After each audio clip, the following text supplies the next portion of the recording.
All right, Grammy Moto here. Dumb driver and son. My best guess is the driver is going to cut through the area the rider occupied. This way he can go straight to the closest parking area.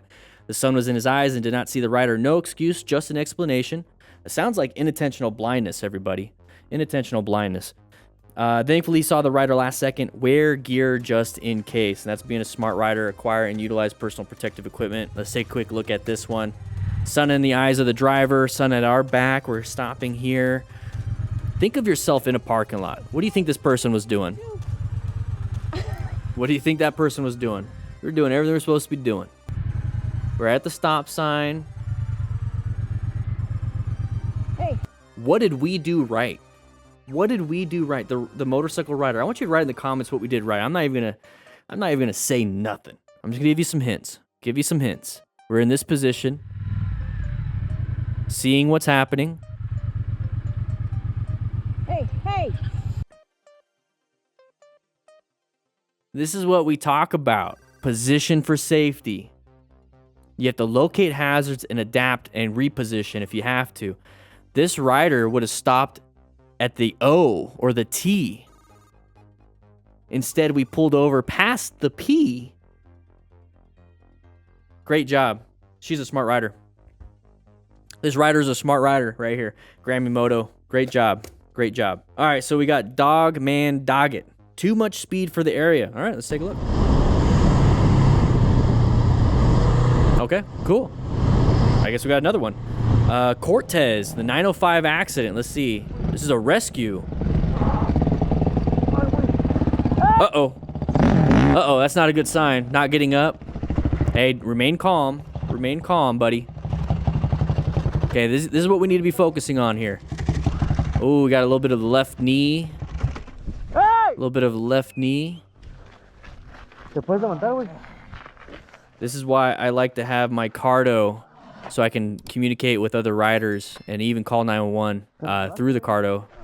Oh, he's going to sit back down. He's not enjoying it. Got a little bit of damage to that left knee. Let's take a quick look at this because we're going to be thinking about mechanism of injury, okay? This is going to be the method at which damage happened. So when we look at something like this, we can kind of assume what's happening. We got to assume what's happening.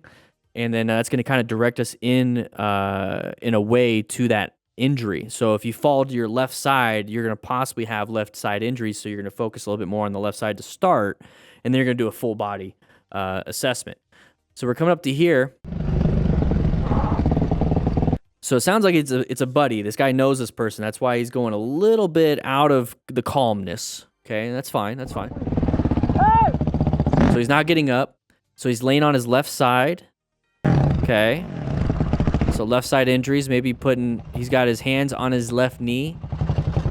Yeah, screw the bike. So he's holding his left knee, so we have a left knee injury. So he's probably not going to be able to walk out of here. Okay, if he's kind of holding it down, he's not saying anything. The fact that he's moving, that's good. That means he's got circulation going on. We're doing a quick assessment here, walking up. You can gather a lot of information. It means he's got some circulation going on. Who knows if he's breathing, though, right? Unless he starts to talk. If he's starting to talk, you can hear him. It sounds like everything's going fine. Everything's doing well. So he's got an airway. He's breathing. He's got circulation. Very good. So now we really got to worry about musculoskeletal injuries and external bleeding. We can't do much for internal bleeding, but we could do quite a bit for external bleeding. When it comes to rescuing each other, make sure you guys grab yourself a rescue pack. We do have the item list in here, so if you can't buy one or if you don't want to buy one, at least build your own. This is the rescue pack with 2 tourniquets, and this is basically just the quick bleeding control with not a lot of training involved, because you're just going to have 4x4s, 5x9s, roll gauze. You have a sling that you can make out of a triangular bandage. You got the rescue card here. I just dropped the back end of the patch that you get, the Smart Rider patch. You get everything you need here pretty much. You can cut open the gear so you can actually stop the bleeding. It's very important that you do so because preventable blood loss is no bueno. And that's what we do here, stop major bleeds. In this situation, you basically just want to make them comfortable. Okay, get him out of the road. Okay, you have to make sure you ensure your own safety, but also ensure the safety of this motorcycle rider. You want to check for any of these symptoms. Okay, you want to make sure there's no head injury symptom, spinal cord, or any shock symptoms. But in a crash, you're typically going to have a head injury or a spinal cord injury. So you don't want to move them around, jerk them around, stand them up, have them fall down. You want to just kind of move them onto the side, lay them down. So he's going to try to pick him up. That's a no buenos. Don't do that. So he's going to put some weight on that left knee. It's not going to be good. And he's like, oh, that's way too painful. I'm going to go back down. Okay, so we have to get out of the road, though. So get out of the road so we don't get hit by another vehicle.